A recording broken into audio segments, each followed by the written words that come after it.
క్రీస్తు క్రొత్త నిబంధనకు నాంది పలికే క్రమంలో నేను చెప్పినదేమనగా అని పలకడం, విశ్రాంతి దినమునకు నేనే ప్రభు అని వారితో చెప్పడం, యూదులను శాస్త్రులను గురించి బహిరంగంగా తప్పులను ఎత్తి చూపడం, ముఖ్యంగా వారిని మందులారా, అవివేకులారా, సున్నం కొట్టిన సమాధులారా అని దండించడం, క్రీస్తు దేవాలయంలో వారి బల్లలు గువ్వలు విసిరేసి కొడాలతో కొట్టి వారి వ్యాపారం మీద దెబ్బ కొట్టడం, ముఖ్యంగా యూదులు ఎవరి గురించి అయితే ఎదురు చూస్తున్నారో ఆ మెస్సేను క్రీస్తును ఆ దైవికుమారు నేనే అని చెప్పడం, ఈ దేవాలయం పడగొట్టి 3 దినములు తిరిగి లేపుతానని చెప్పడం, ఇలాంటి అనేక విషయములు క్రీస్తుని సిలువ వేటుకు కారణం.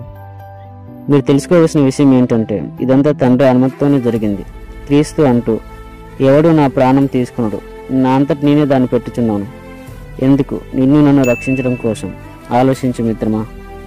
ఆమేన్.